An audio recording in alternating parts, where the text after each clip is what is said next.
Dzień dobry, witam bardzo serdecznie. Dzisiaj obejrzę i skomentuję dla Ciebie I Still Know What You Did Last Summer, czyli Koszmar następnego lata. Tak, tytułodzy polscy pokazali klasę. No, nie pokazali. Jak najbardziej. Jest to kontynuacja oczywiście hitu sprzed roku, względem oczywiście tego filmu, czyli Koszmaru minionego lata. Film ma godzinę 40. Będę go oglądał dzisiaj na Amazonie, bo tam jest dostępny za darmo, więc możesz również Ty obejrzeć sobie, jeżeli nie masz go. W opisie, także w przypiętym komentarzu będzie link, możesz sobie kliknąć i zobaczyć. A ja tego filmu nie pokażę, ponieważ nie mam do niego praw autorskich, ale jak już mówiłem wcześniej, można go zobaczyć na Amazonie, więc tylko i wyłącznie dzisiaj będzie mój komentarz. Tutaj mam oczywiście ciekawostki z IMDb, których będę chciał przekazywać. Godzina 40, tyle film trwa, godzina 40 i 33 sekundy, więc mam nadzieję, że będzie to czas mile sprawdzony. Na końcu oczywiście powiem, czy ten film mi podobał, czy nie, co o nim myślę, kilka słów, a teraz nie przedłużamy i zaczynamy. I Still Know What You Did Last Summer, albo Koszmar następnego lata. Tutaj dziś będzie zaraz zegar, także spokojnie będziesz na bieżąco mogła śledzić, żeby być na czasie. 3, 2, 1, 0, start. Aha. A kto to chyba? Columbia, tak? Oczywiście film powstał, ponieważ pierwsza część odniosła ogromny sukces. Według różnych danych budżet tego filmu wyniósł od 17 aż do 65 milionów dolarów, a film zarobił od 40 do 84 milionów dolarów. Różne są podawane wytyczne, no ale biorąc pod uwagę, że film doczekał się kontynuacji, że powstała trzecia część, to bardziej bym się przychylał temu, że film kosztował 17 milionów i zarobił w okolicach 60 milionów dolarów, więc studio stwierdziło, ok, no to robimy. Dobra, cały czas lecą te czołówki, te napisy. Z oryginału powraca Jennifer Love Hewitt i powraca Freddie Prinze Jr. Mandalay Entertainment.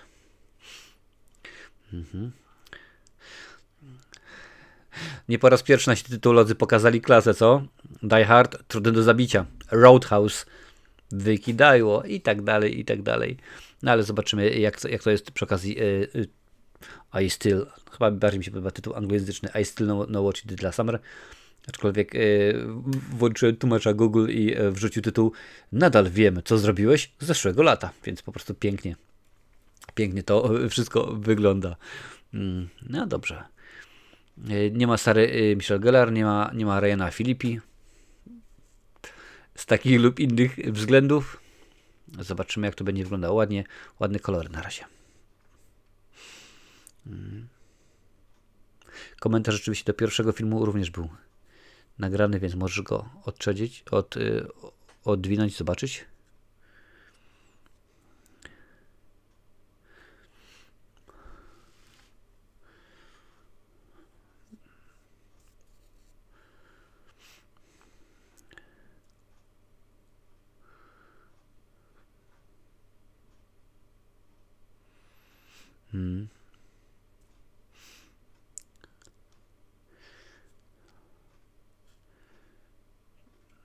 Okej, to już się dzieje.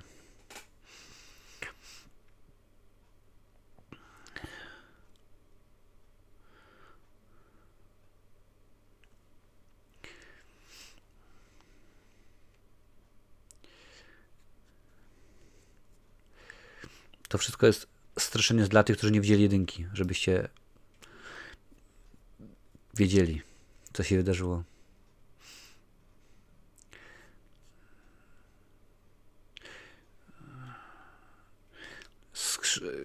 Skrzyżowanie Candymana i rybaka połowiaczy śledzi.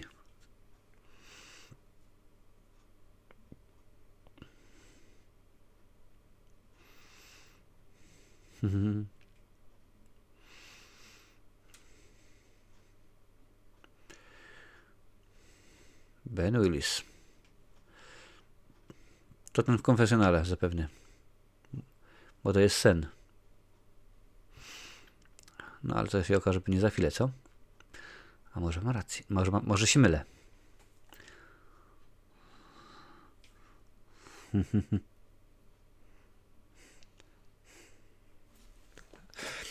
Proszę bardzo, jak pięknie. Eee.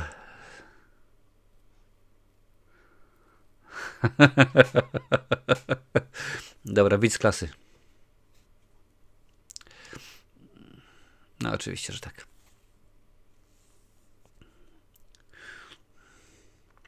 Pamiętaj, to jest rok 1998. Już jest po sukcesie Krzyku, między innymi. Więc pewne zasady zostały zdefiniowane na nowo.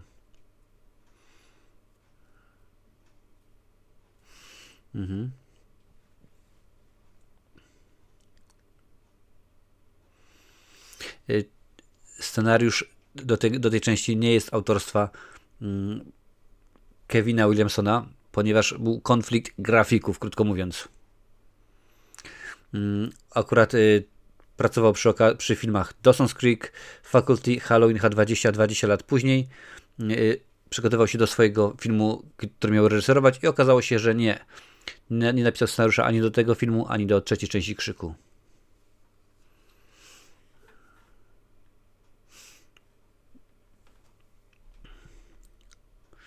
A 4th of July, Dzień Niepodległości.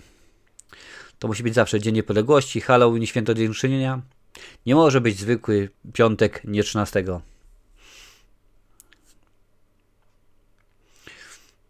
A ogólnie film miał negatywny odbiór i ze względu na negatywną reakcję krytyczną na film po jego premierze Freddie Prinze Jr. przyznaje, że nigdy nie widział filmu ze względu na jego reputację.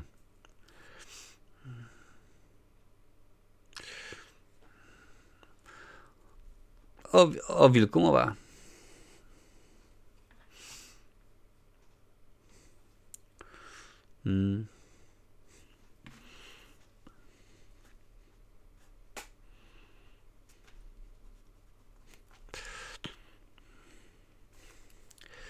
Okej, dobra, dawaj.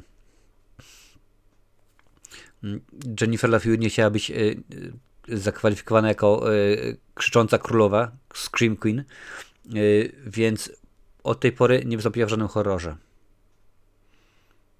Do momentu, kiedy oczywiście jest dzisiejsze oglądanie. Może się zmienić niedługo.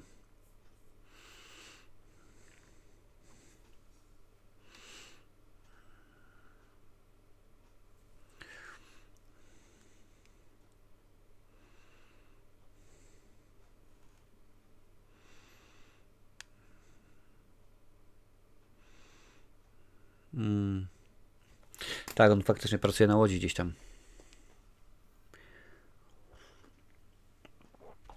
Nie ma jak dobra herbatka podczas oglądania dobrego filmu. Dobra herbatka się zgadza. Dobry film. Zobaczymy.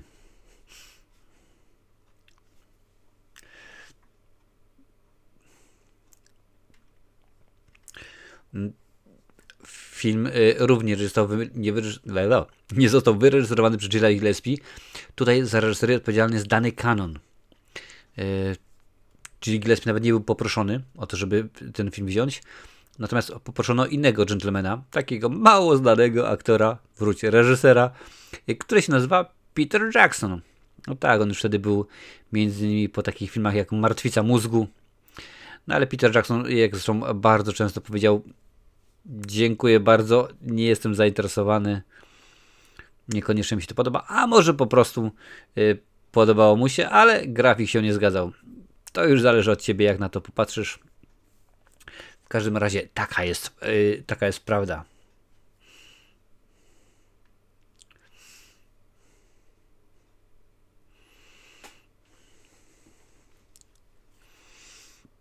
No właśnie. Tyle zobaczymy Sarah Michelle. Więcej się nie pojawi. Nasza Buffy.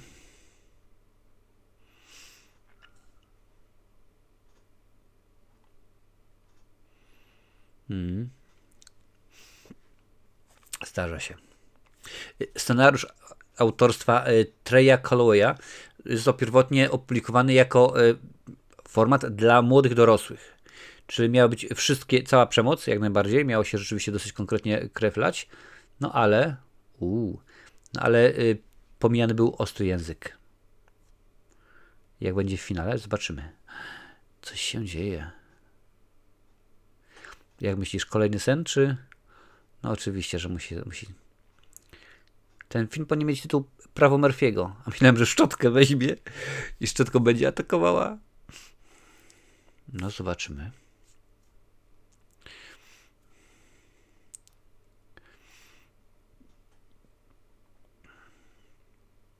Też zaskakujące, co? Że po takiej traumie jednej, drugiej te zamki są takie, że naprawdę otworzyć je bardzo łatwo. Nie ma żadnej zasuwy, w sensie łańcucha.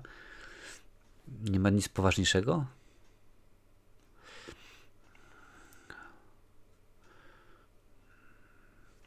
No dobra, dawać. Wyskoczy zaraz jej chłopak.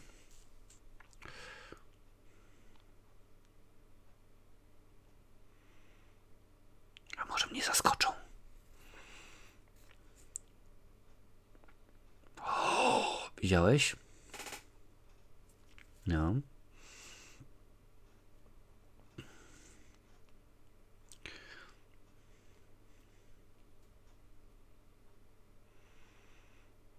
Podoba mi się muzyka.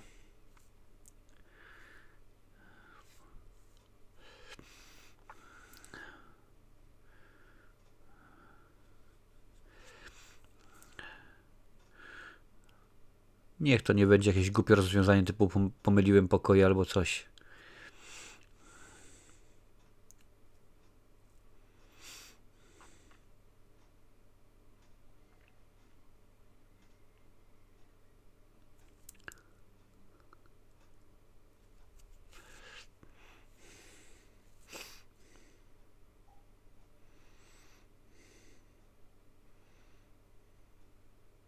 Głupie.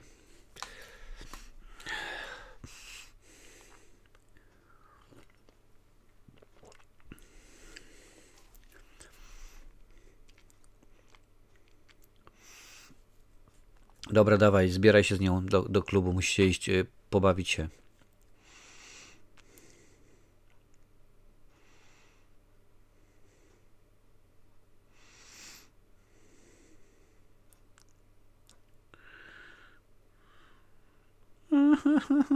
Jak słodko.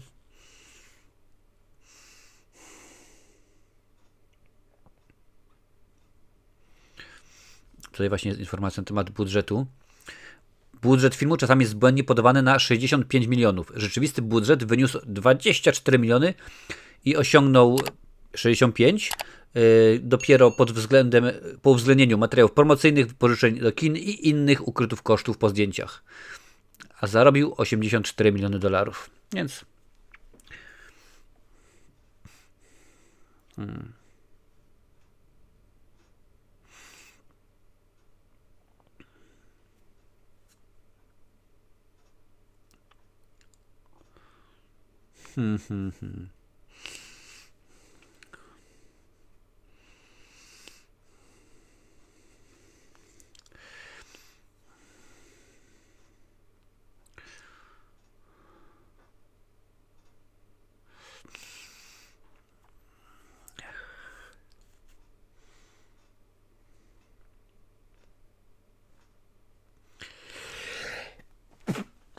Bardzo przepraszam, ale jestem uczulony na bzdury.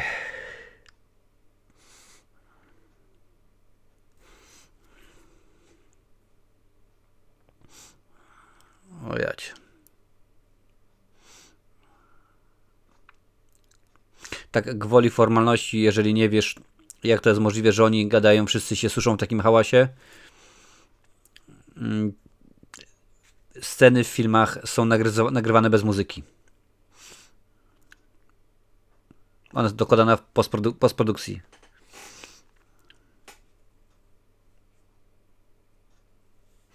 A.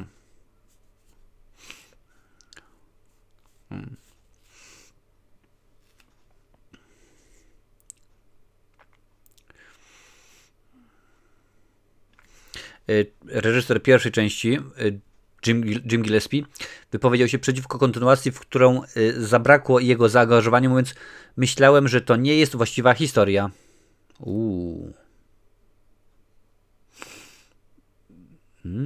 Co my zobaczyliśmy?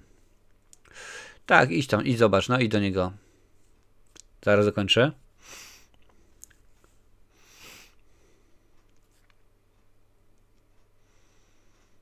No. Robi się ciekawie. Głupio, ale ciekawie.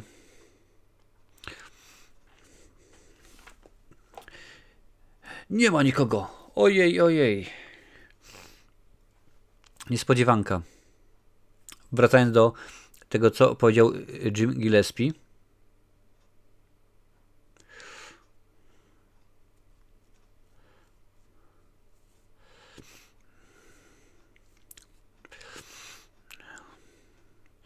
Zawsze z tyłu.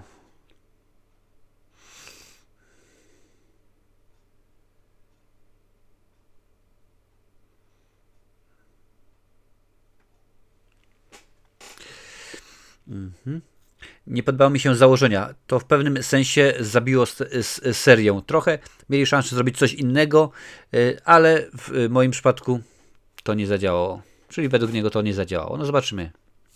Mam nadzieję, że jednak będzie fajniej. Ale ciekawą sprawą jest to, że panie i panowie, tutaj pojawia się Jack Black.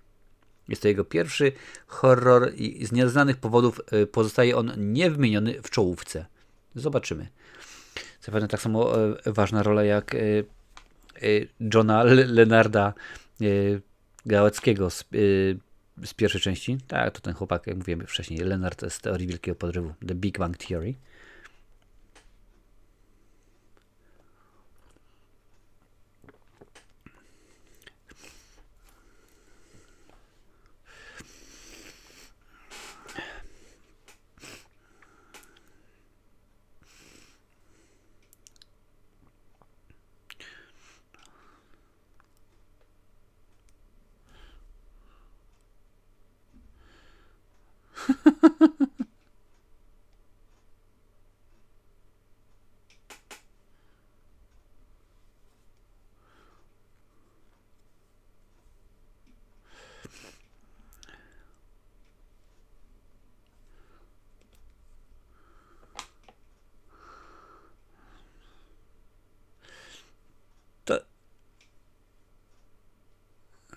No, to nie jest Mark.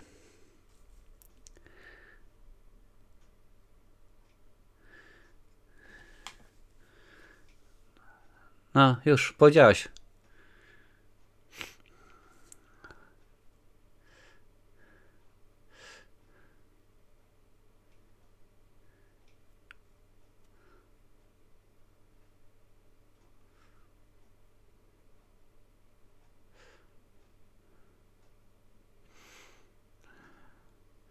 Rio de Janeiro, jeżeli mnie pamięć nie myli, nie jest stolicą Brazylii. Ale sprawdzę jeszcze.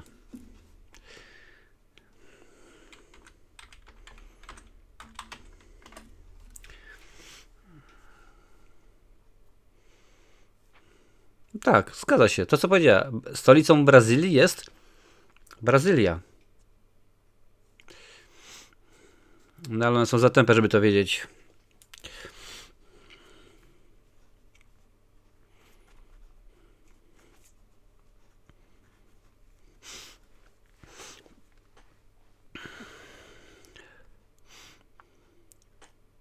No dawaj, dawaj. Mm.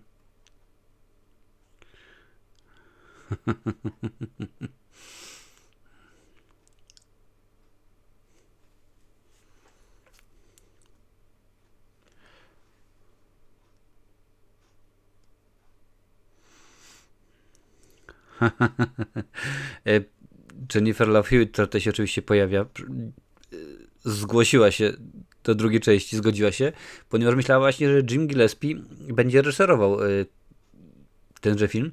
No i okazało się jednak, że nie. No i bardzo, że tak powiem, się zdenerwowała.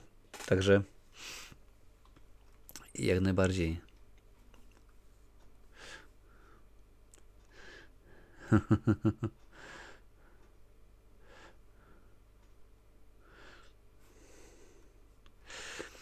No zobaczymy. Już w tym momencie jest głupio, ale zobaczymy. Damy szansę. Poza tym, że jeżeli nie jesteś durnym imbecylem, to wiesz, że no już w tym momencie są wkręcane i że odezwał się do nich zabójca. Albo tam nasłał kogoś. No nieważne. Bo jeżeli się okaże, słuchaj, jeżeli się okaże, że rzeczywiście to powiedzmy ewentualnie było radio i one wygrały wycieczkę na Bahamy, udzielając niepoprawnej odpowiedzi, nie byłoby to coś dziwnego, ponieważ Amerykanie w swoich filmach bardzo często robią takie błędy. Jak na przykład, wiesz, pomylenie flagi Szwecji na przykład z Finlandią i tak dalej, i tak dalej.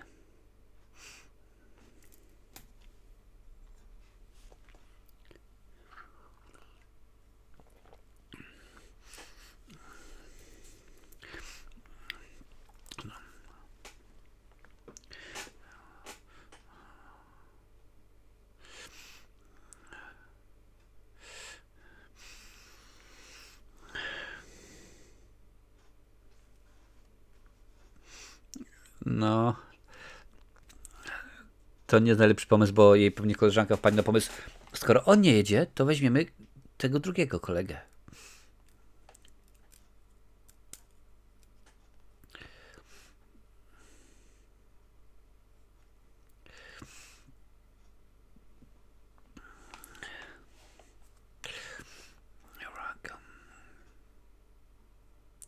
I teraz brakuje, żeby oni we dwóch kogoś potrącili. Też byłoby naprawdę super ciacho. Podwójne ciacho. Przypomnę, że dzisiaj oglądam i komentuję dla Ciebie horror I Still Know What You Did Last Summer o pięknym polskim tytule Koszmar następnego lata.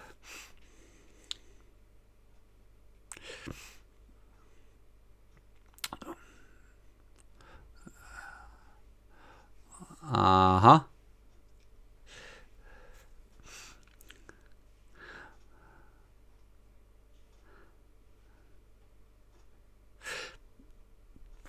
'98 rok. Pamiętaj, telefony komórkowe to jeszcze nie była powszechna rzecz wtedy. Już się pojawiały. Ja swój pierwszy telefon dopiero kupiłem w 2000, czyli wiele, wiele lat temu. Więc wtedy jeszcze nie musiało być. A jeżeli się pojawiały, to nie wiem, czy kojarzysz policjantów z Miami. Takie wielkie krowy. A teraz to po prostu zwykłe. Malutkie.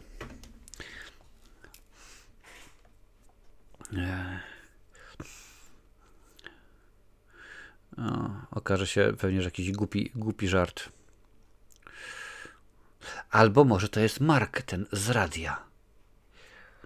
A nie, jest strój jest Rybaka. To nie jest Casey Rybak, Steven Seagal z filmu Liberator, tylko to jest...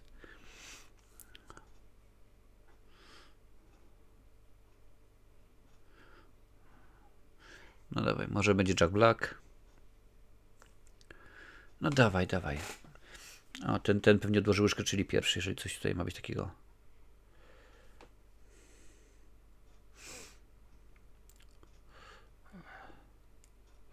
Za tobą.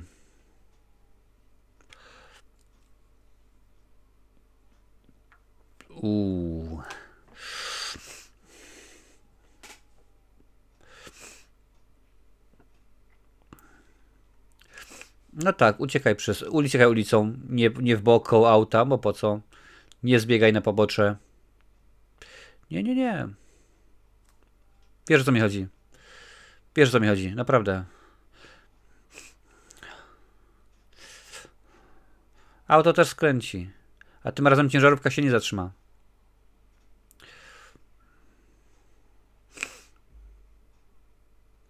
Ależ tandeta.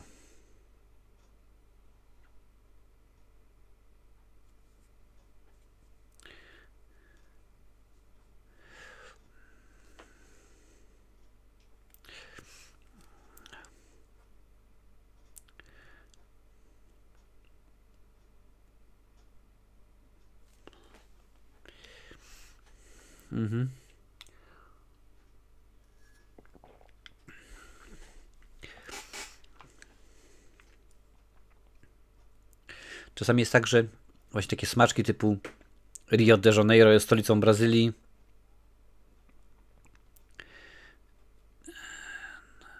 No William z tyłu, no oczywiście, że tak. Są dawane celowo przez reżysera jako oczko do nas, jako wskazówki żebyśmy po prostu widzieli, pamiętali, że o, coś jest nie teges. Jeżeli na koniec będzie powiedziane, ale jesteś tempa, bo to Brazylia jest stolicą Brazylii. No cóż, zobaczymy, mam nadzieję.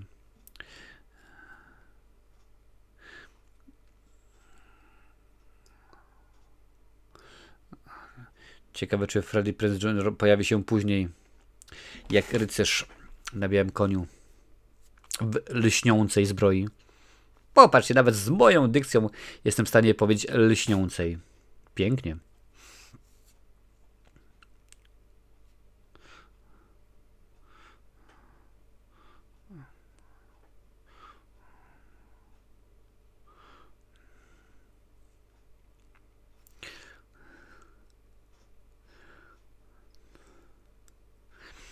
Może okazać się na przykład, że William to jest jakiś tam syn przyrodni ciotki brata od strony pradziadka właśnie tego zabójcy z pierwszej części. To byłoby naprawdę ciekawe, nie? Nie byłoby nowością, ale byłoby może w pewien sposób tam intrygujące. I'm a king of the world, oczywiście. Titanic. Deep breaths.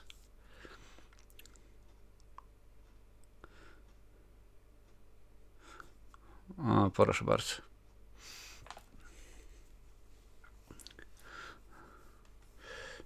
A dopiero co myślałem sobie dzisiaj właśnie o filmie Wykidaju z Patrickiem Swayze i tutaj pojawia się właśnie jeden z dżentelmenów z tego filmu. Tam prowadził sklep. Tutaj pływa łódką.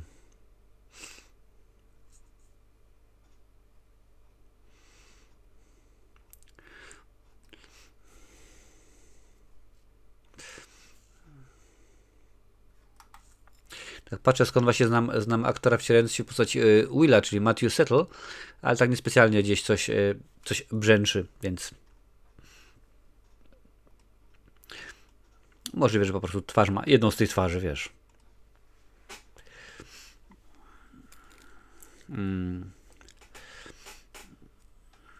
Darek, proszę bardzo. Nie ma tak dobry Darek.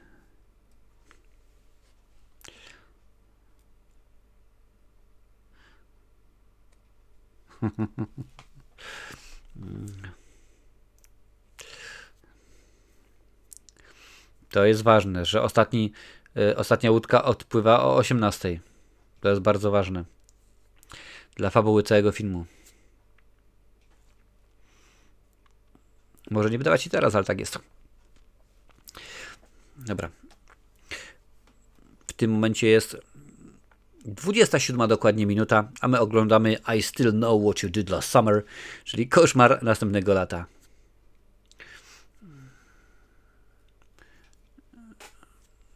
Jest i Jack Black. Pojawia się właśnie tutaj.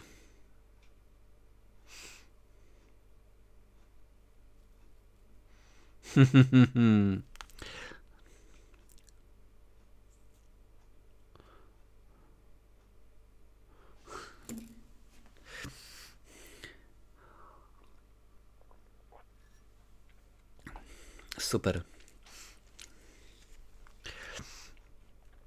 Zabawny człowiek. Widziałem go wraz z Kylem Gassem jako Tenacious D oczywiście na koncercie w Dublinie. Świetna sprawa. Tym bardziej, że byli supportem Metaliki, no ale to już inna inszość. Czemu go nie ma w napisach? Biorąc pod uwagę i to, co czytałem i jaki był, oczywiście według informacji z IMDb, odbiór tego filmu i to, co na razie widząc po tych 20 kilku minutach, wcale się nie dziwię, że nie chcę takiego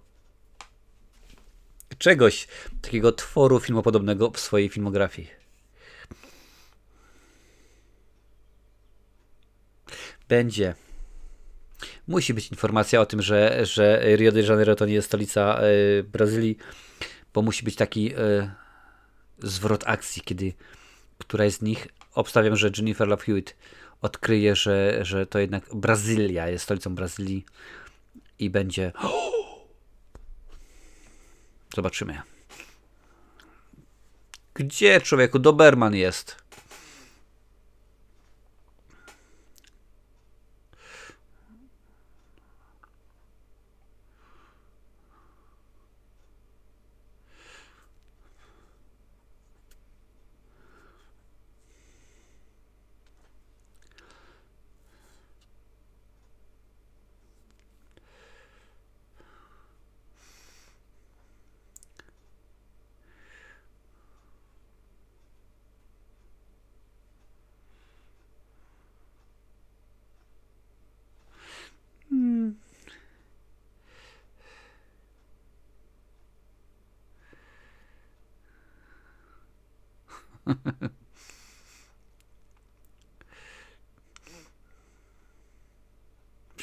No tak.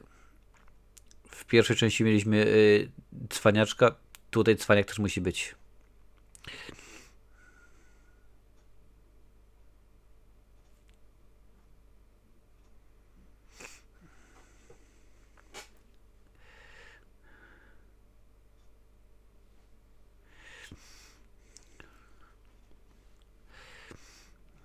O.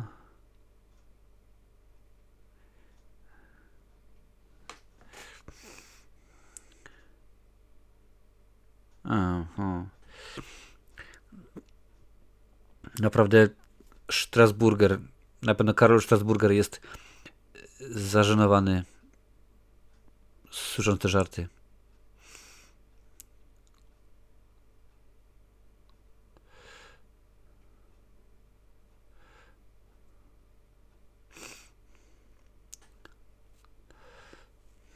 No tak, ale nie wiedzą, prawda?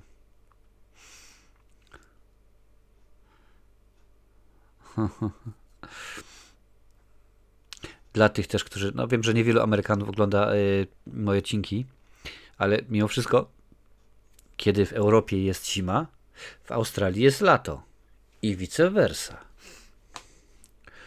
Aha.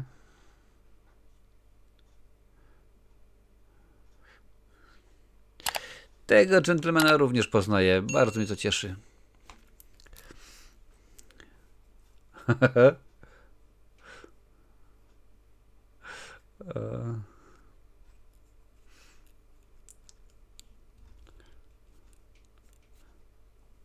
On powie. Nie?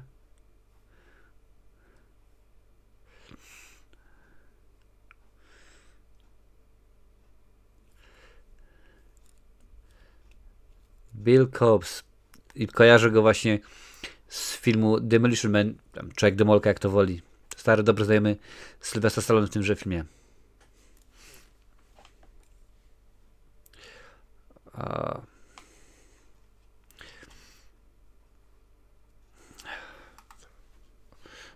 ha, ha. 32 minuty, a czuję się, jakbym oglądał 2 godziny.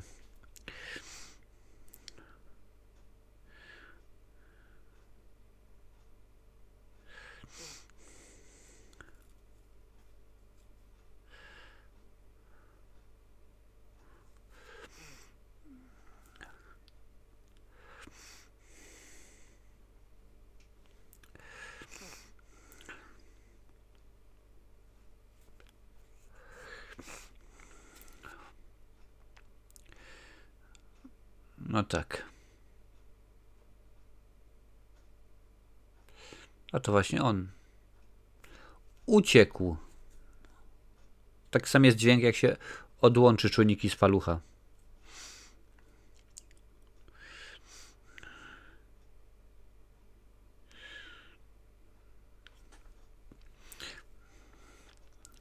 To się właśnie taki dźwięk osiąga.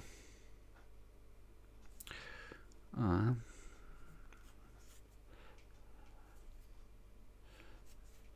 Nie ma nikogo, jest po sezonie.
No ale coś jest w tym konkursie, że takie są rzeczywiście. Znajomy niedawno wygrał lunch. Mieszkam w Irlandii. Lunch w hotelu. Kiedy się pojawił, to się okazało, że no nie. Musi być w tygodniu. Żadnych świąt, żadnych takich rzeczy. No niestety.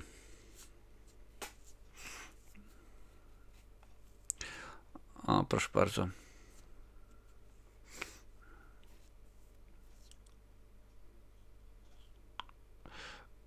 Aha.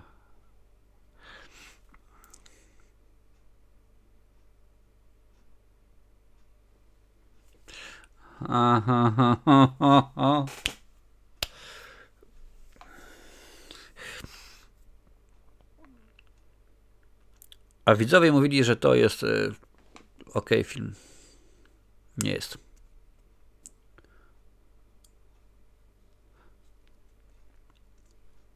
Karaoke? O, oczywiście.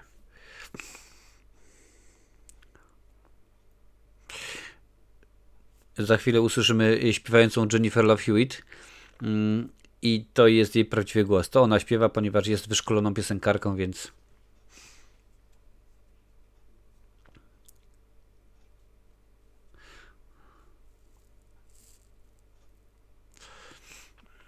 ten Williams rzeczywiście jest za bardzo upierdliwy.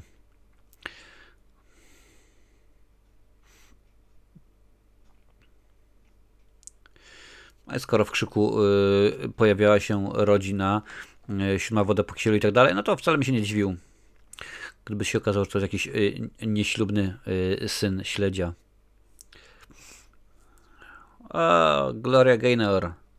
At first I was afraid.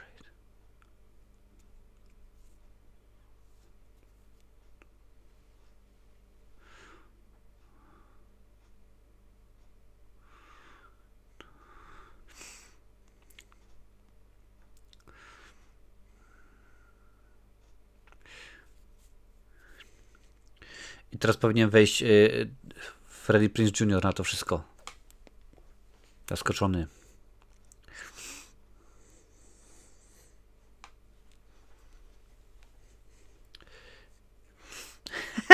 Dobry żart. No tak to jest, że rzeczywiście kiedy mamy filmy musicale, to nagle wszyscy potrafią tańczyć. Teraz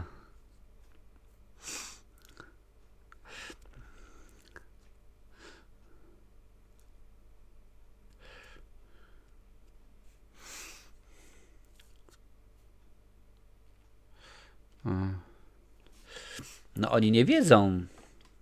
Przecież mówiłaś w śnie na początku w kościele, że nikt nie wie. Shit is right.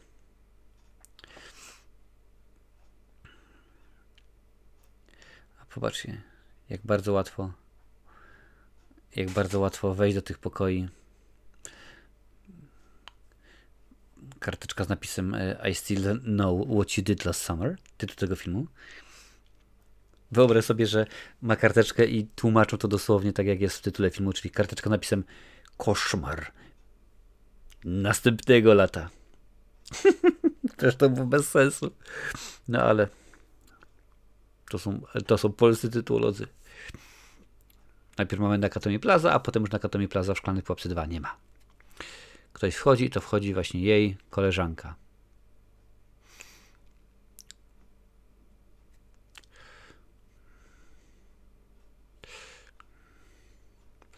A jednak nie koleżanka, tylko William.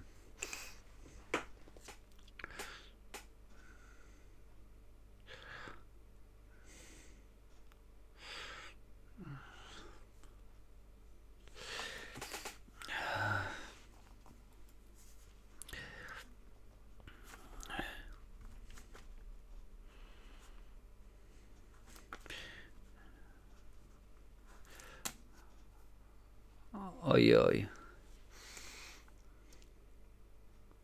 Daj jej różyczkę.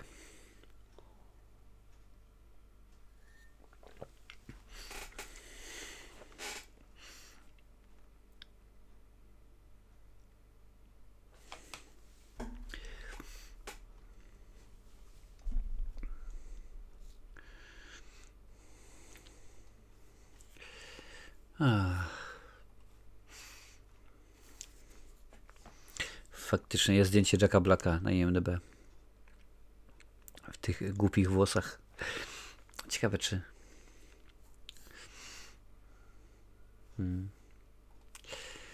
Jeżeli pójdziemy tropem pierwszej części, to tam jako pierwszy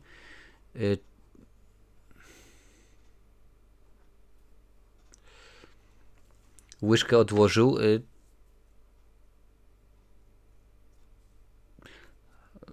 John Galecki, czy Gałecki. Chłopczyk niezwiązany. Czyżby teraz miał być to Jack Black? To też zastanawiające, że studenci nie wiedzą.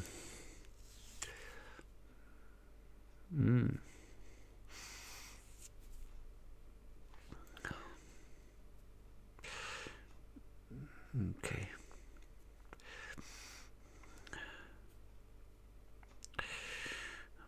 Ładnie, muszę przyznać, że ładnie rzeczywiście ten film jest sfilmowany. Zdjęcia mi się podobają. Zarówno kolory, jak i kompozycja. No ale to nie wszystko w takim filmie.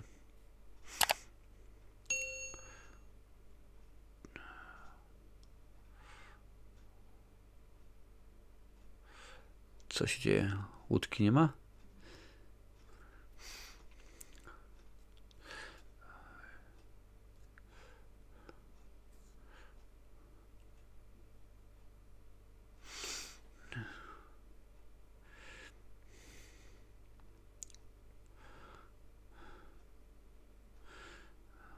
Nie, to spokojnie, tylko jakiś tam pal.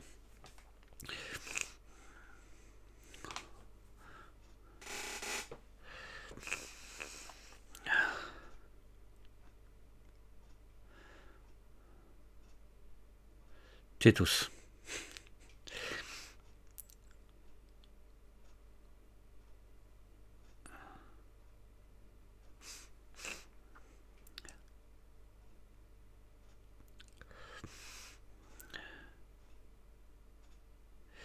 Aha.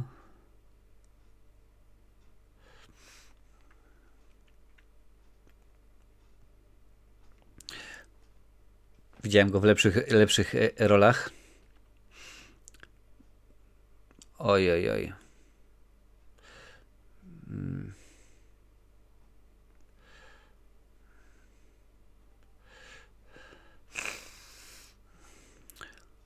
No nie no, stary, no Tytus przecież musiał odejść już z 20 km, to cię nie mógł słyszeć. Had od tyłu.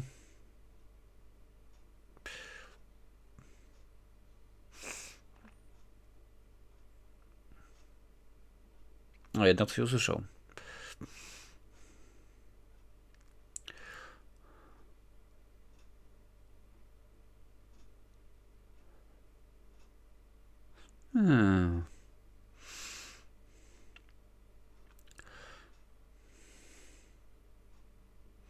A czemu tak się stało? Ponieważ skoro jest łódka, to można uciec. Uciec z wyspy. A jak nie będzie łódki? Tara.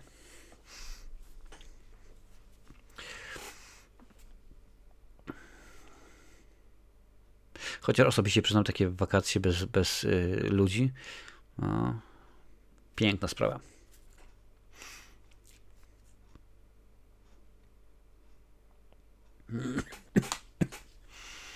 No.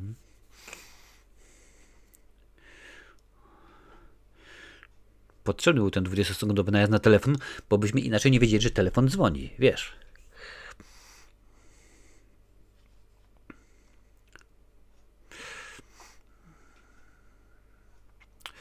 Zdarza się. No popatrzmy. Dawać dalej. Jak na razie w tym filmie nie ma nic zaskakującego. Nie ma nic interesującego, poza tym, że nasi główni bohaterowie to idioci. W bardzo wielu aspektach. No ale...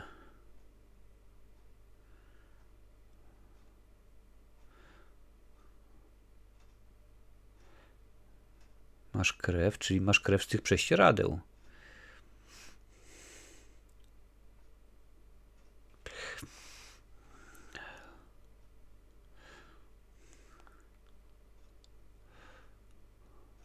O.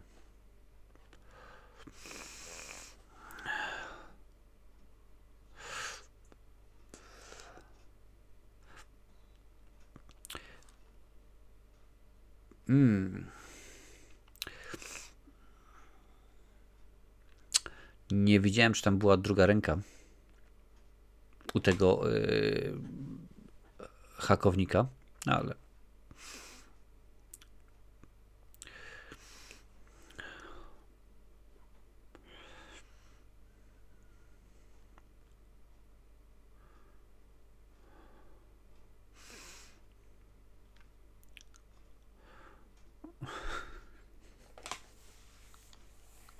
O, ja cię kręcę.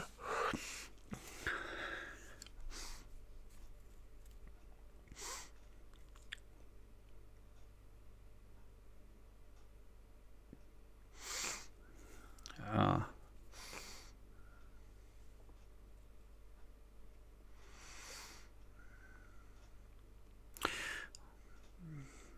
Jak najbardziej. Bardzo mi się podobało to nawiązanie do obcego.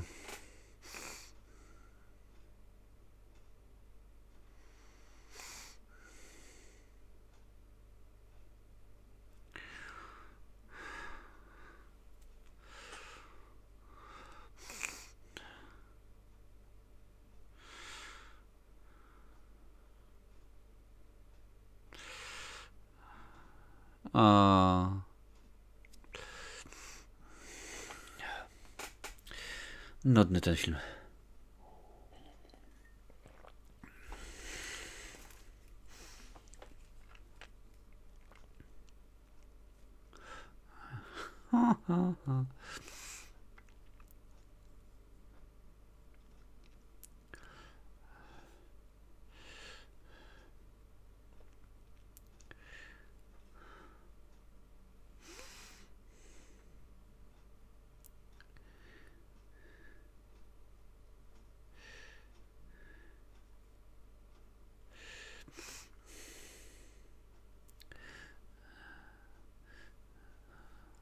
No dawać, coś zrobić coś ciekawego, bo...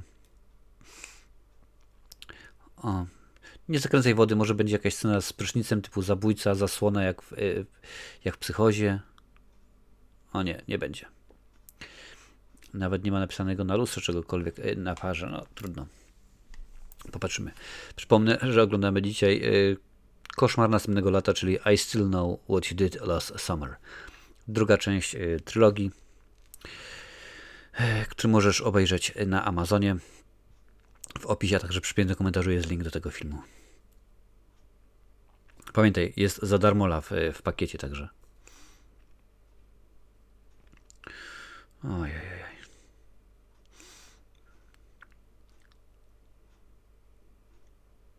No i zastanów się.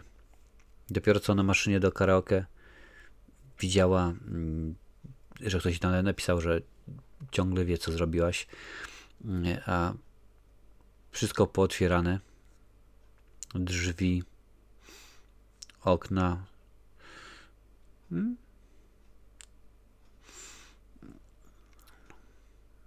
Przekręć. Musimy widzieć, że przekręcasz przecież.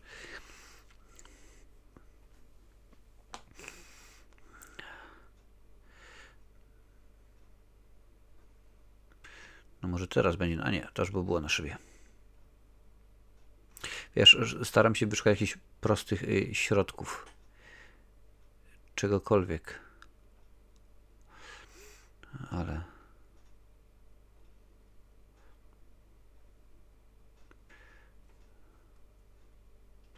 Proszę bardzo. Wziął i wyszedł. No i ciułaś, przecież ty jesteś, jak one się nazywają? A, tak zwane final girl. Czyli one po prostu przeżyją wszystko. Co prawda już wiem, bo sprawdzałem, że Jennifer Love Hewitt zdecydowała się nie powracać do trzeciej części filmu, tylko teraz czy nie powraca do trzeciej części filmu, ponieważ odłoży łyżkę chili, jak to mawia siara, czy jednak stwierdziła, że raz dałam się zrobić w konia, drugi raz się już nie dam zrobić w konia. Co, pokojówka? Za łatwe byłoby. Za łatwe.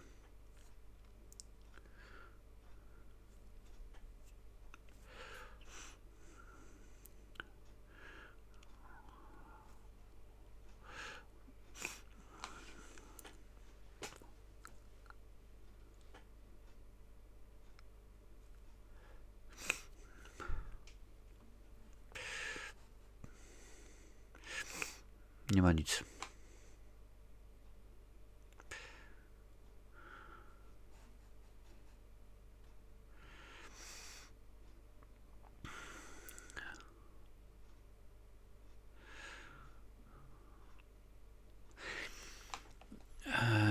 No, jeżeli usunął tego koleś tak szybko, no to nie działa sam. Bo, uwaga, zdradzę trochę tajemnicę, że w pierwszej części nasz rybak został, no nie co zabity, ale urwało mu rękę. Nie ma ręki. Tu jest hak.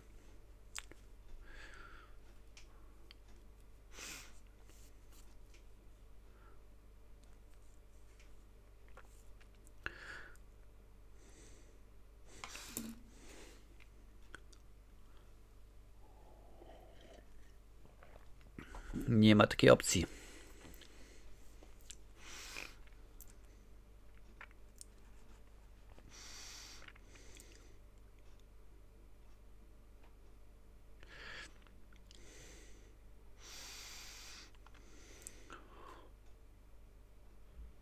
Dosłownie.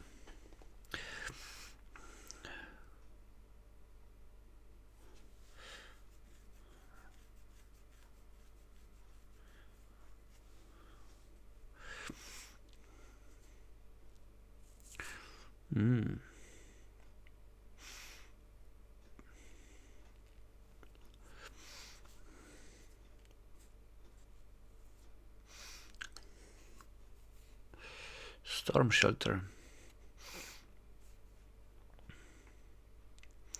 No ale wyłącz tą fontannę, po co ma działać, jak nie ma ludzi po sezonie i sztorm się zbliża.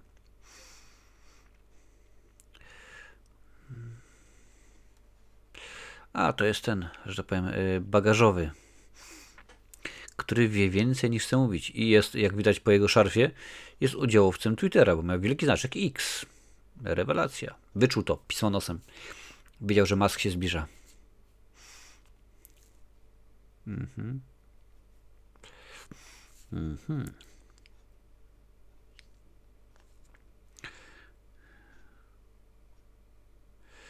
A to on buchnął jeszcze teczkę.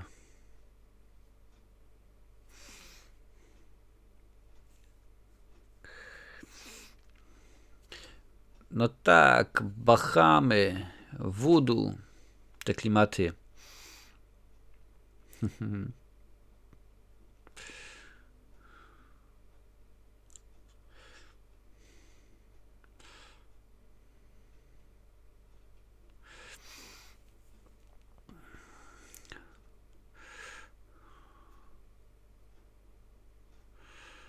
Aha.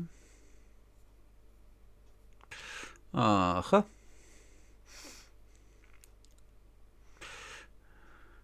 Ciekawe, czy zrobię coś głupiego, typu pchnie go hakiem i nagle z rany będzie się wydobywał dym. Zobaczymy. O.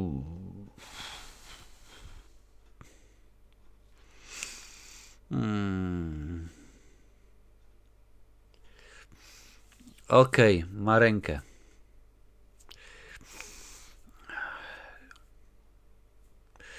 Czyli to nie jest nasz rybak, bo rybak nie miał dłoni.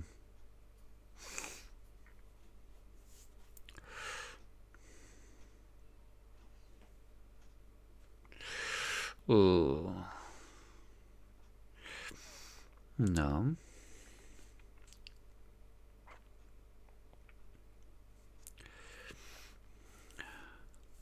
Lombard.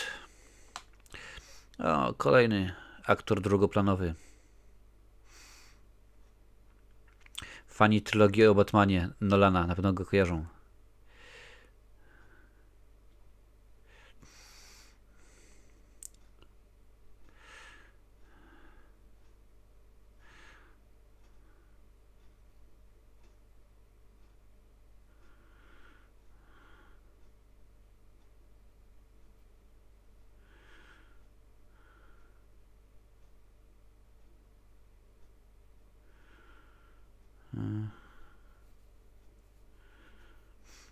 Spluwa.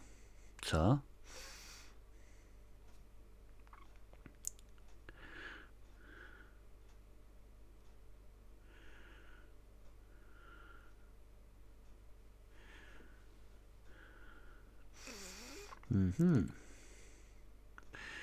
Jeszcze naboje. Pamiętaj o nabojach jeszcze. Co to jest? 36, tak? Czy tam 38, jakoś tak to się nazywa.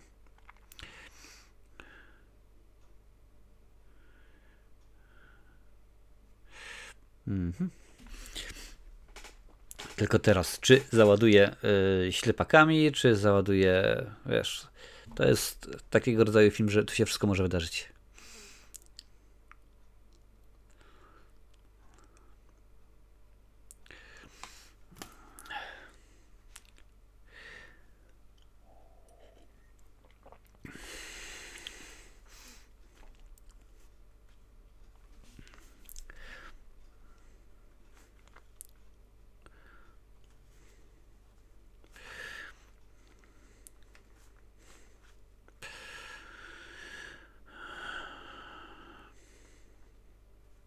Nie.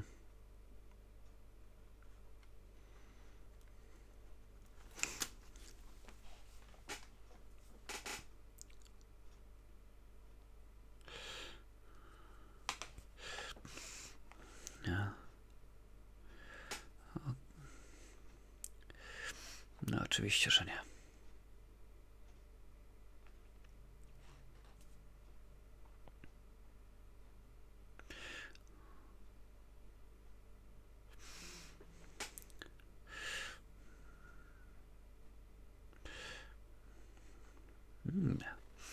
Jest siłownia? Powinna być w sumie w takim miejscu.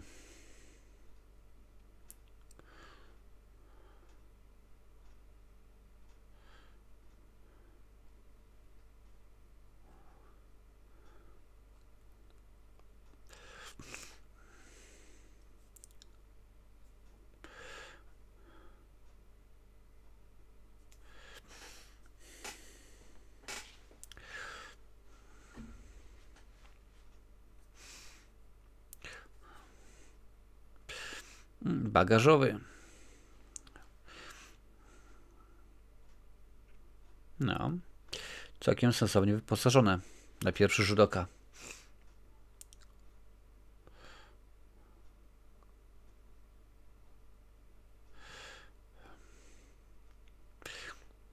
Jak się domyślasz, tak później będzie pokazywała, jak potrafi kopać naszego poławiacza pereł.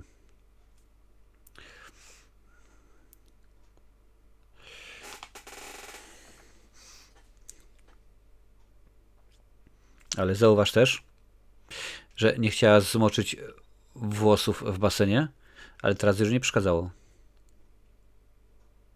żeby ją deszcz zmoczył.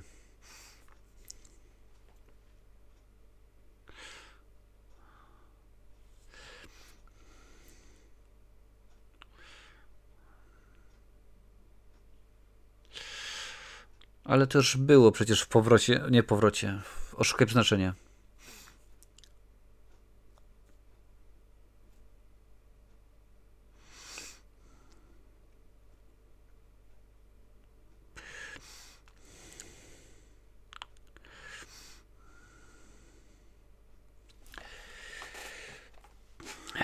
No jej jeszcze nie mogą przysmażyć, chyba żeby...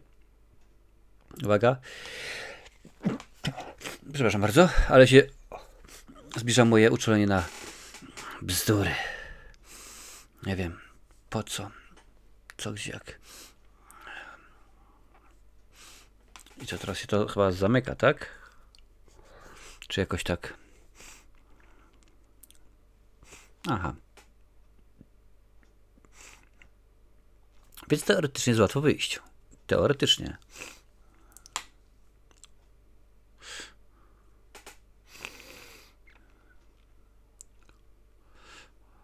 Czyli co, nagle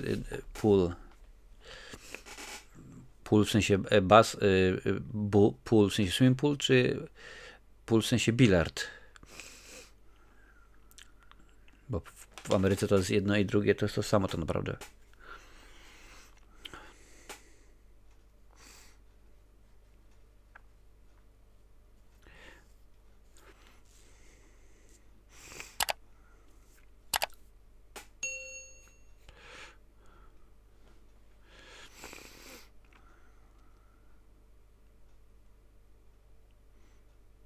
Dobrze myślisz. Dobrze kombinujesz.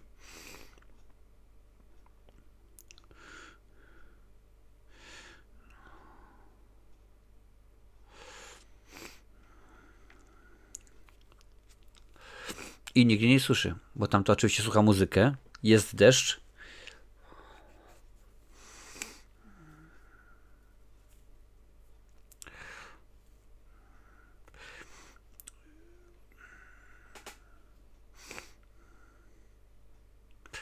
I oni się zastanawiali, czy to rzeczywiście jest dobra droga na basen, na którym dopiero co dzień wcześniej byli.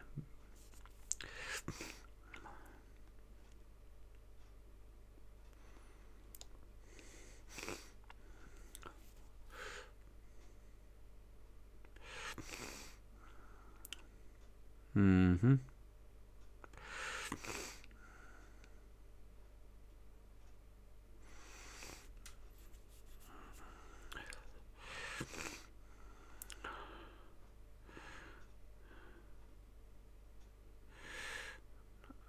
A i niespodzianka.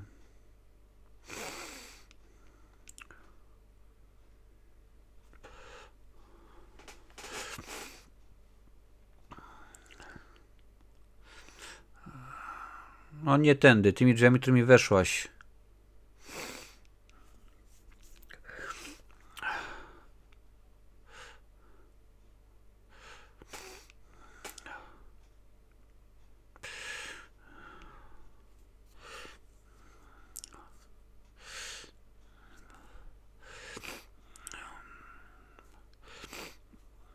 Zwróć uwagę, wyłącz to.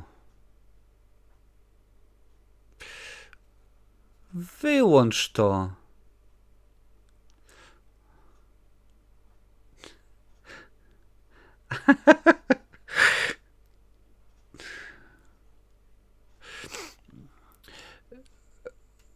Popatrz na wezgłowie.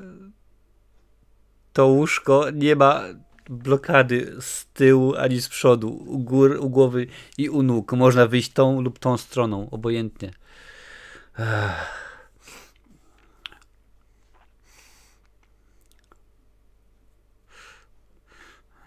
Nie ma go. Odłoży łyżkę. I still know.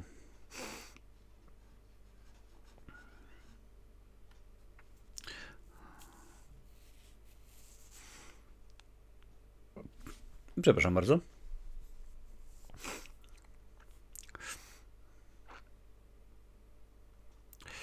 No to jeszcze tylko jest oprócz nich ten gentleman od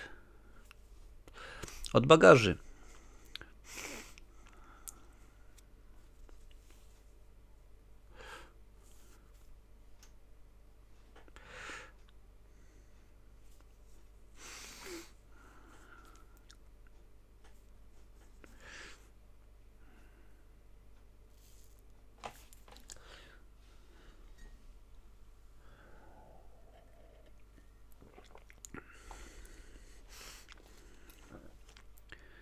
Ale to nie to się wydarzyło.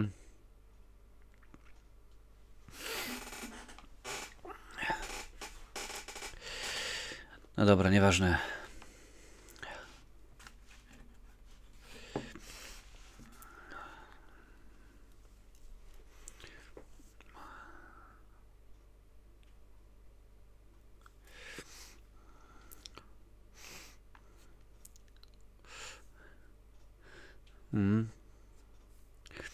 Dajesz.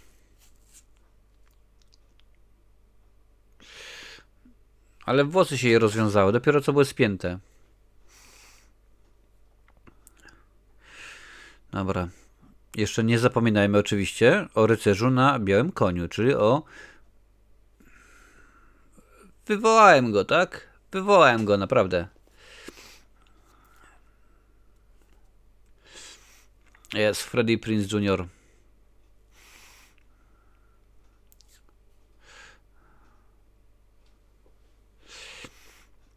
Ale go konkretnie poturbowały ta trawa.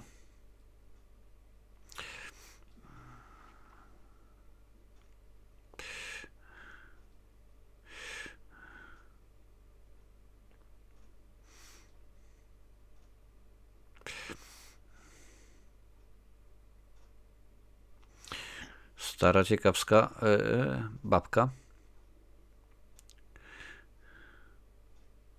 Nic nie zrobi. Gdyby był złolem, to by popijał... Czekaj. Co w Ameryce popijał? Tequilę, co? Ale fontanna cały czas działa. Dobrze jest.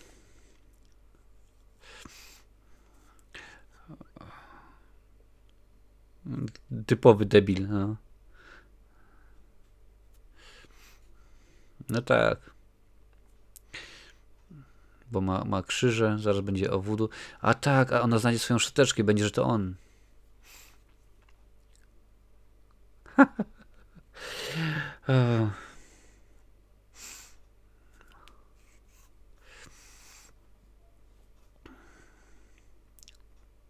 A może to właśnie on im powie, że stolicą Brazylii jest Brazylia.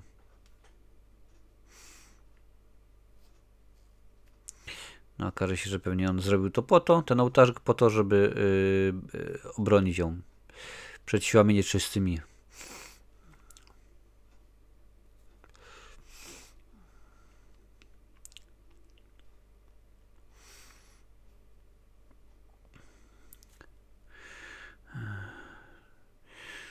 Mówię, no przecież to są Bahamy, to voodoo, więc o co chodzi tutaj?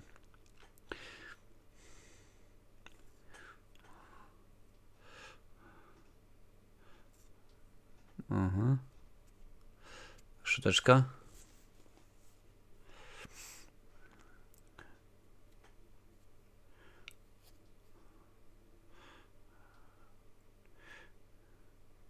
Czy to łańcuszek? No. A jego łańcuszek. Ale nie było nic, co należy do Willa.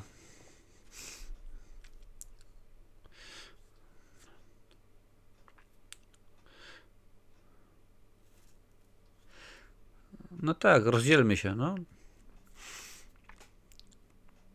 Ja wiem, że jestem negatywnie nastawiony do tego filmu, ale w tym momencie to już jest głupie po prostu. Ten film już jest sztampowy, nudny, klisza na kliszę, kalka kalką pogania, zero czegokolwiek sensownego. Czemu ten globus się kręci? Skoro... O, proszę bardzo. No a czego się spodziewaliście? Wyłączył generatory. Czy jak on to się nazywa? Zaraz będzie za tobą, za tobą. Das ist unglaublich. Jak on tak może?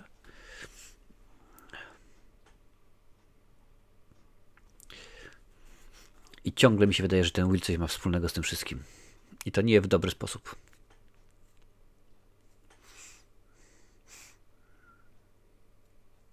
A, stolica.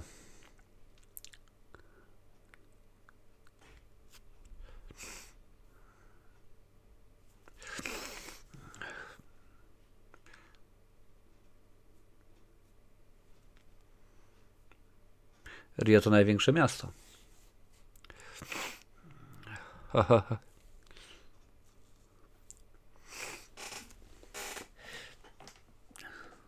Wód jest, żeby bronić.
No tak.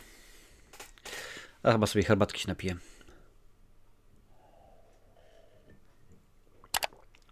Kto tam jeszcze jest? A, wykidajło. Ale to nie na wyspie, tylko na lądzie.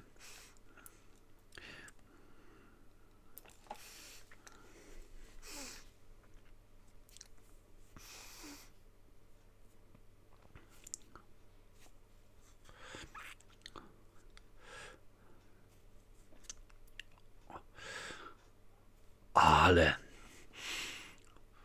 twardy jak korniszon.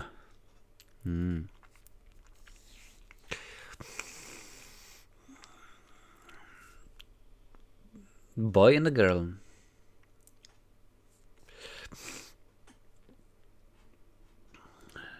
None 202.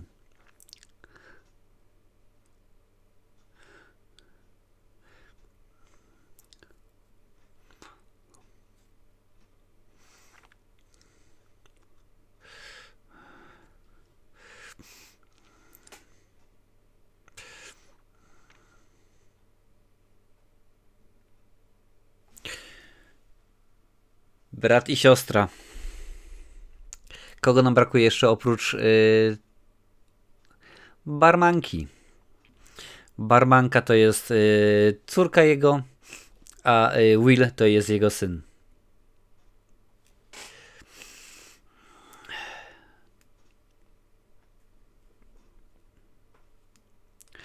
O nie. Julie James. Piąty. Piąty miał być przecież.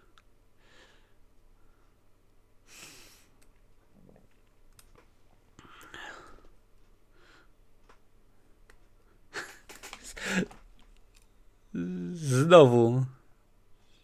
To już było w poprzedniej części.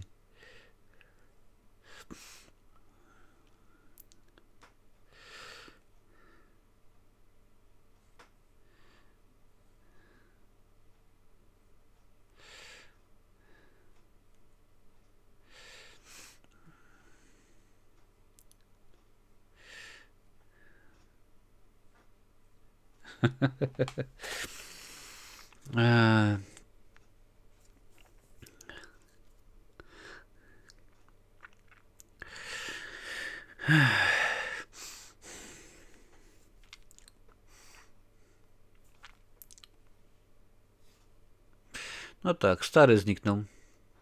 Will zniknął. Barmanka zniknęła.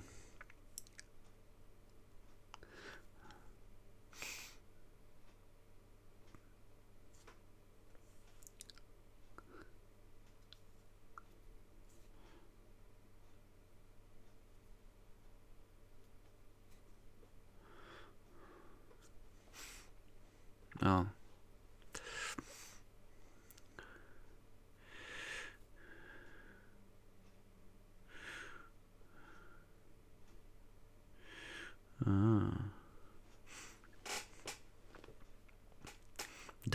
dawać. Może w końcu się... Ile mamy w tym momencie filmu? Już sprawdzam. Godzina 14. Jeszcze zostało 25 minut. No, może się w końcu film rozkręci.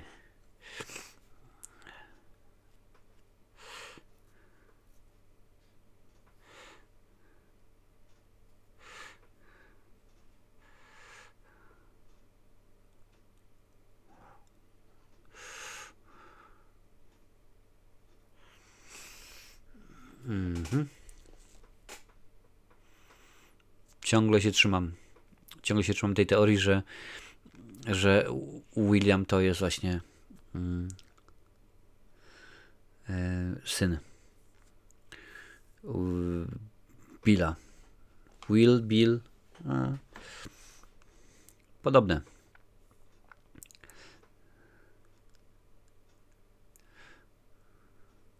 No tak, idź tam, oczywiście, że idź. Naprawdę, jak przetrwałeś tak długo,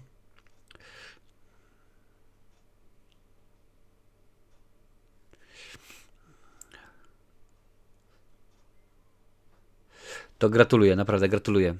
A jak lubisz takie oglądania, to udostępnij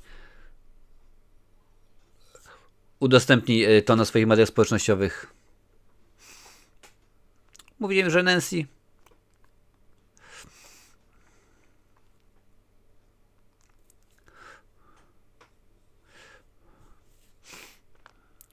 Czy on sam płynie?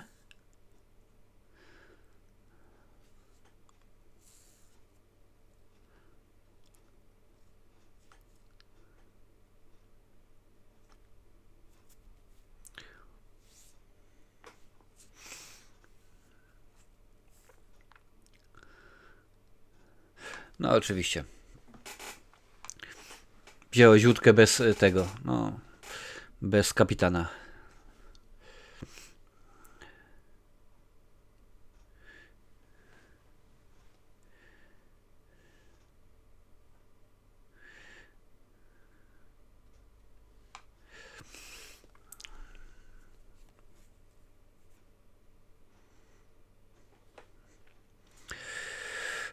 Tak, zgadza się.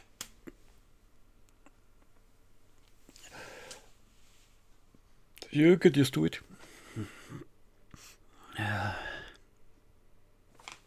O jacie. Coś sobie zanotuję, żebym miał z czego recenzję zrobić.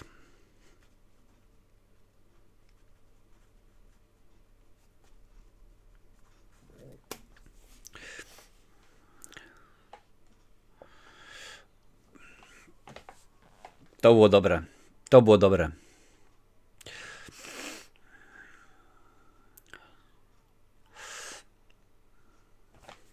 To muszę przyznać, mi się podobało.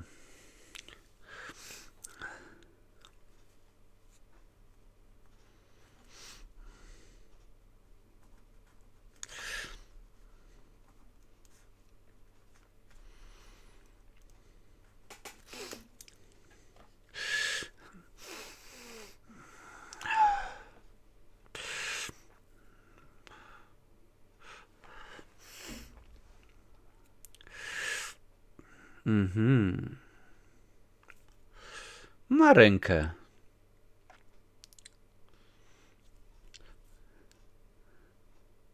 Ale przecież mu urwał łapę. No szybciej. I zamykać.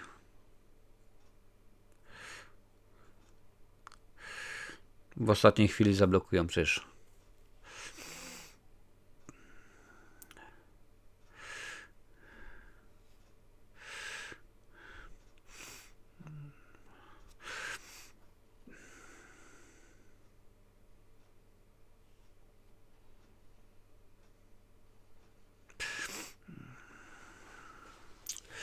No i nie będziesz mogła wyjąć nogi.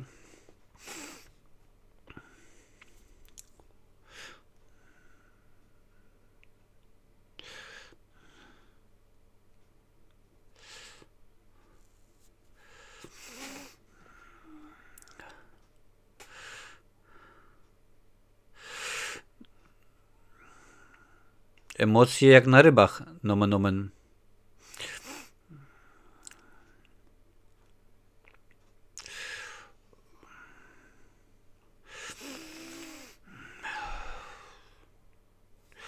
No skacz na niego z nożem, czy czymś tam.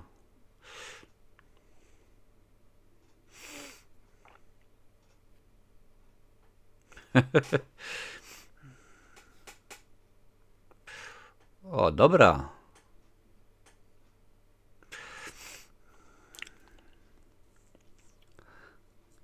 No skacz.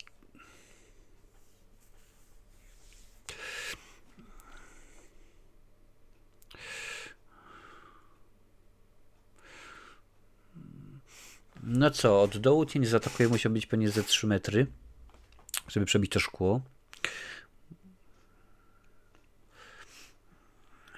No nie stawaj na tym, przecież masz...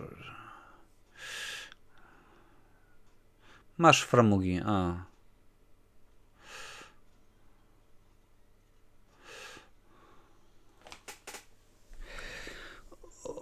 Ożesz w mordę.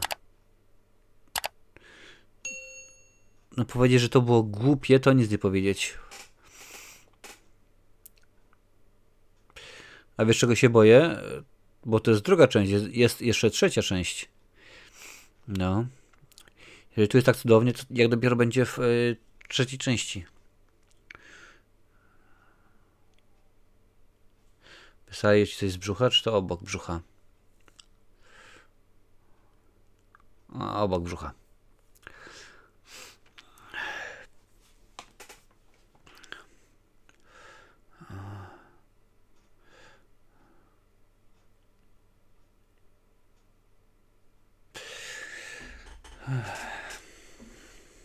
Naprawdę, łapka w górę, zaglądanie tego arcydzieła to nic. Przed tobą.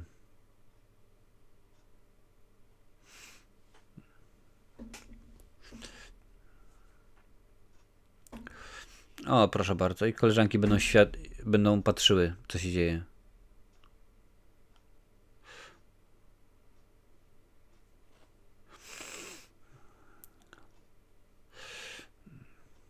Ale nie zdążą.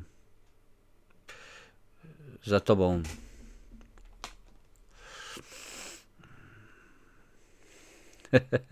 I gołębie.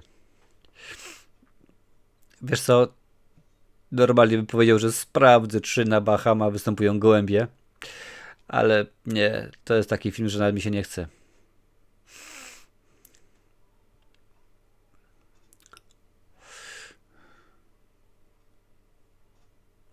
Gaśnica? A nie, tasak.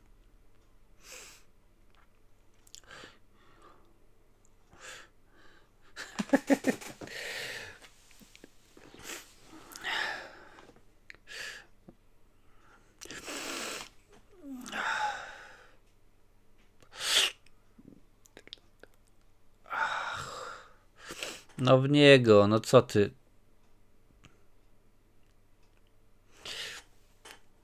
A może ja zły film włączyłem? Może Maratończyka odpaliłem?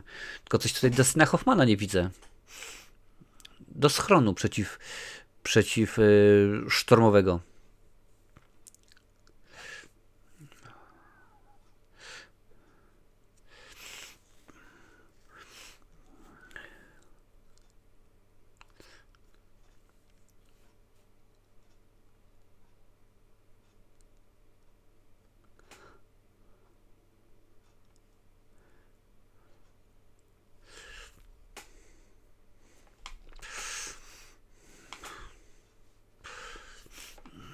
A, tutaj przechowywał.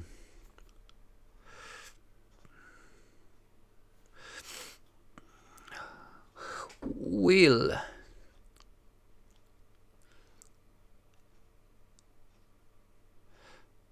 Gdzie chcecie iść?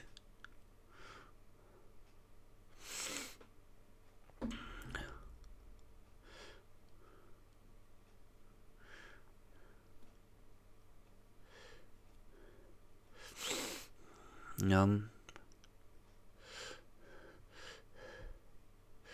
To nie jest jego krew.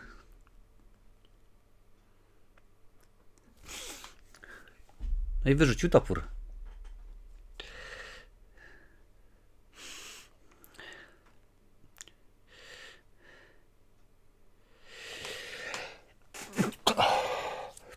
Mój bzduromierz się włącza.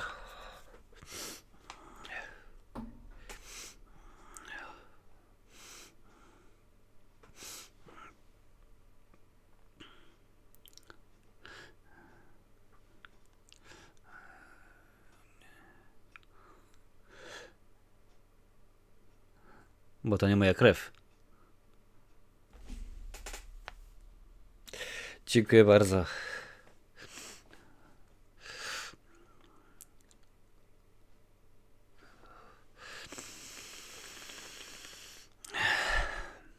Potem takie...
Tato ma przerąbane.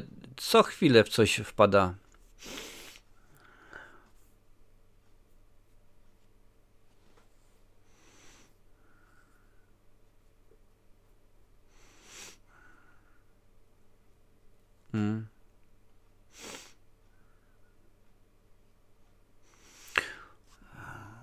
Masz nóż i go ciachasz po ręce, zamiast go z boku pchnąć albo w twarz, czy coś.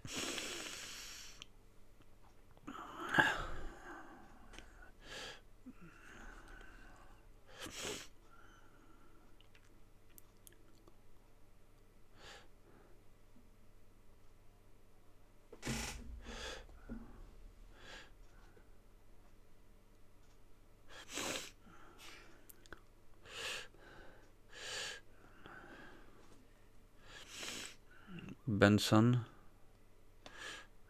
Tam to był Bill, a nie Ben.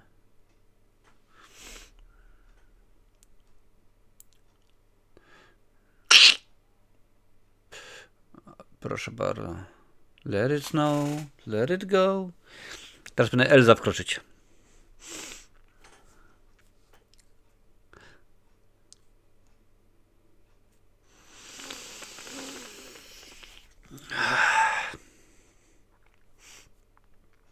Tak, dobrze zauważyłeś.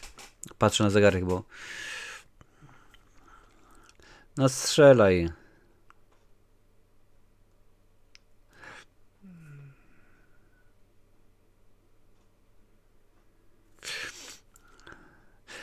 Czy może tą rękę z hakiem mu urwał? A mi się wydawało prawie, że on na pewno nie ma łapy.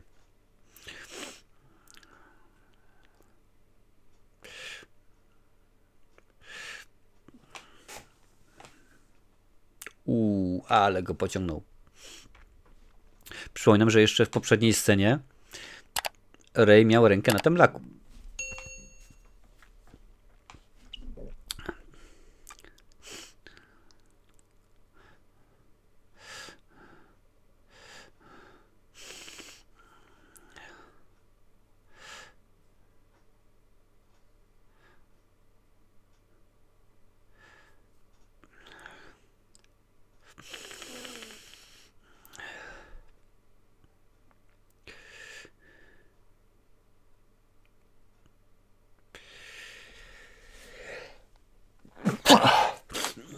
O!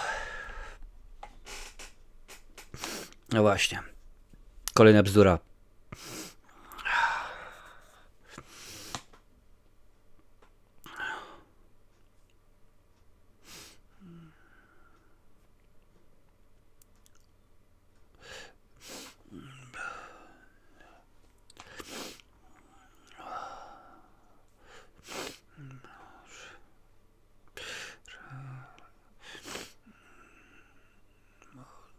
To strzel mu w głowę.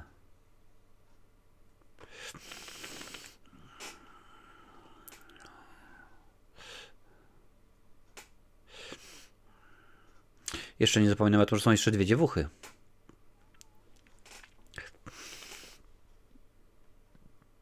Bo to nie może być jeszcze koniec. No co ty? Proszę cię.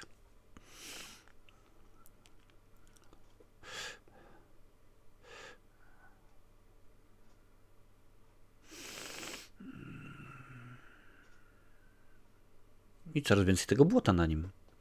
Mimo, że to nie błoto pada.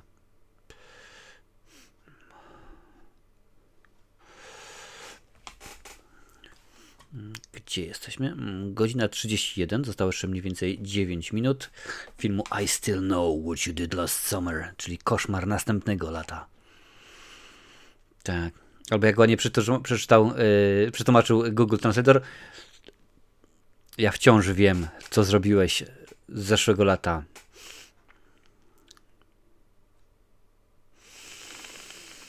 Straż Przybrzeża.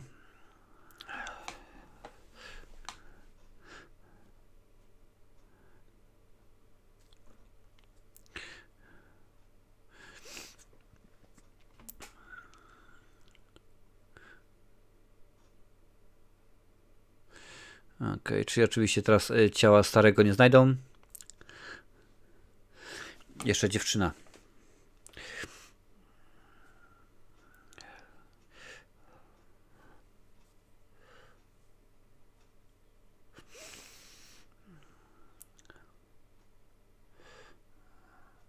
Już koniec, tak? Tak głupio? Znaczy miałem rację z Willem Bensonem. Mimo, że to jest Bill. No dobra. Nie jedna głupia rzecz w tym filmie. O, kupiła sobie domek, co? Przeprowadziła się do nowego miasta, kupiła sobie domek.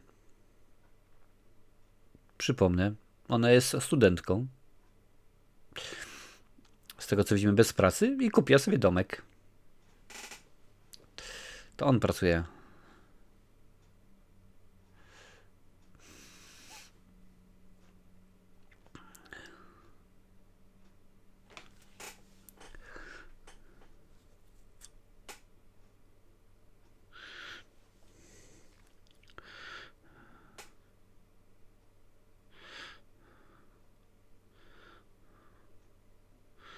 Narzeczeństwo, dobrze.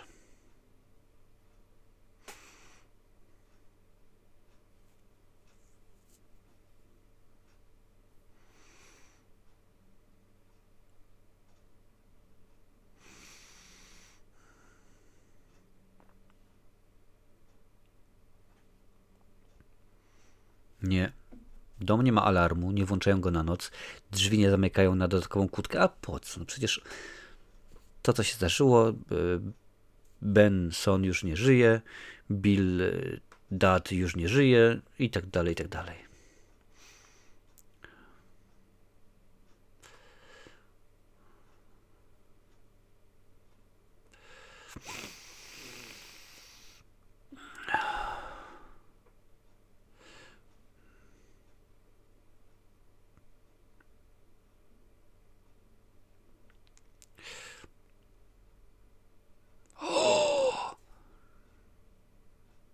A gdzie by to miał zauważyć przecież? Nawet jest uwalona ściana przecież, nie?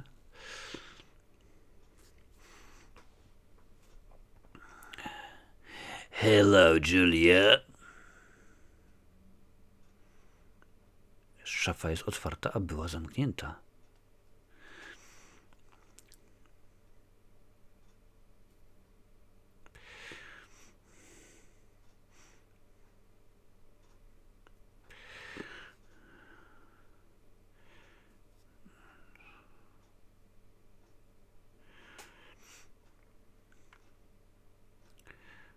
2. Ludzi w domu.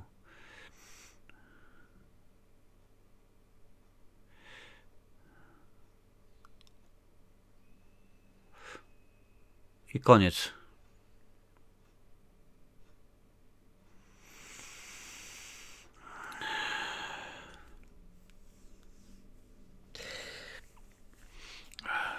Dobra, wiem, że są napisy, ale przewinę mimo wszystko sprawdzę, czy jakaś scena po napisach jest, bo nie chciałbym przegapić czegoś i nagle żeby się okazało, że ja muszę wrócić do tego filmu po jakimś czasie, bo coś.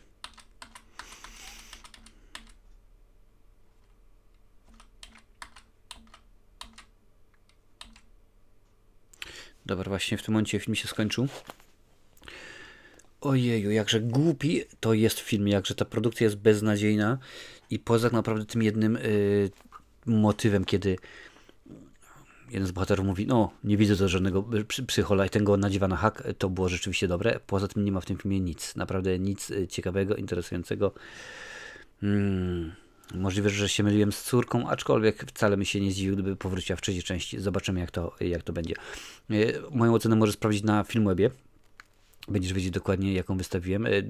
Też oczywiście na końcu pokaże się recenzja tegoż arcydzieła, bo zawsze, kiedy publikuję właśnie komentarz do filmu, no to w tym momencie recenzja już jest gotowa. Przeważnie recenzje są przyjemnością, ale niestety tym razem to rzeczywiście przyjemność nie będzie. Niestety, bardzo mi przykro. A tutaj jest dużo więcej filmów. Gro z nich jest dużo lepszych od tego, co dopiero przed chwilą obejrzeliśmy.